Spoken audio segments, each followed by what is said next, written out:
Hi, I'm Bill DeSimone from the Optimal Exercise Studio in Cranberry, New Jersey. That's my dog Milo up there.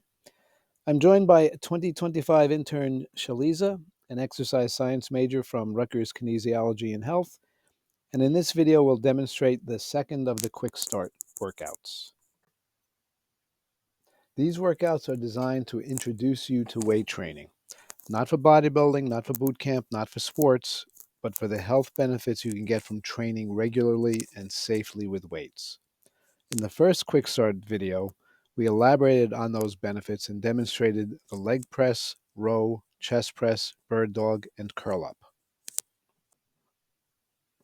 Once you're comfortable with those first 5 exercises, these would be the next ones to add: a pull down or an assisted chin up, the hip abductor, hip adductor, and the triceps press down.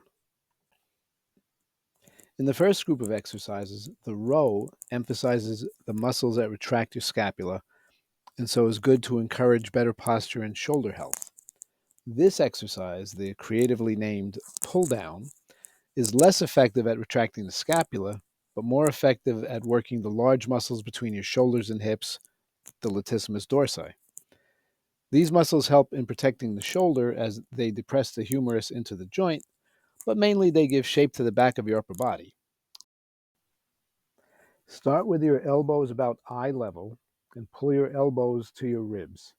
You want to stay in the range that feels loaded on the muscles without letting the weight pull your shoulders to your ears or pulling your elbows far behind your body. When you're done, stand up with the weight instead of letting it yank your shoulders up. The pull down station exists because most adults can't do a full body weight chin up, and the weight stack allows you to work pretty much the same muscles with less than body weight. To come full circle, the assisted chin-up station uses the weight stack to push you up, again, working the same muscles with less than body weight. Again, start with the elbows at about eye level and pull up to where your chin clears the bar. Don't drop to where your body weight is pulling your shoulders up to your ears. Sports medicine calls that the humerus migrating upward, and it creates impingement in the shoulder. Consider both the pull down and the chin up supplemental exercises. The row is more directly involved with a healthy spine and shoulder function. Speaking of healthy spine function, the seated hip abductor station is very similar to the clamshell exercise used in physical therapy to activate the glutes when they are trying to treat for low back pain. Only instead of an elastic band for resistance and lying on your side, you do this one seated and with a weight stack.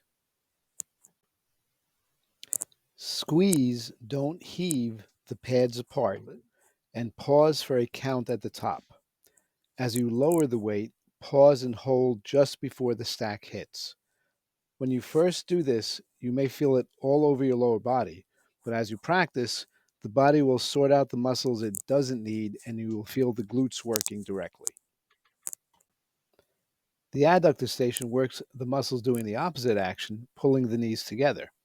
If you have to pick just one, the abductor, pushing apart, is more directly linked with protecting your spine. But it's not a bad idea to exercise muscles on both sides of a joint. 3 tips for using this station.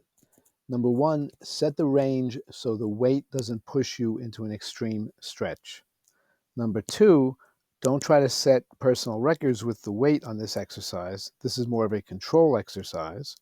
And number 3, know that everyone handles less weight on the adductor, pulling together, compared to the previous exercise, the abductor.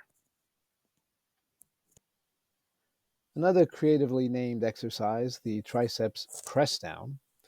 This is for the muscle on the back of the arm, the triceps, and you press the handle down. Once you get into position, try to keep your upper arms still and your wrists stiff.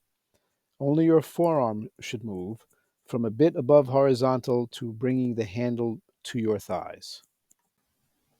The black and white instruction pages came from the book Joint Friendly Fitness, which has more in-depth instruction and covers more exercises. The book also has an exercise rating based on my analysis of how manageable they are to do safely. So, 5 stars, easy to manage and congruent with proper muscle and joint function. 1 star, complex technique and implicated in life altering injuries. So, your choice. So, in addition to the book, which is available in print and in Kindle excerpts, if you'd like to learn more about training this way, hit the subscribe button and use the playlists, or contact me for in person or online training. Good luck with your exercise. Hey, how you doing? Am I pushing your time? What?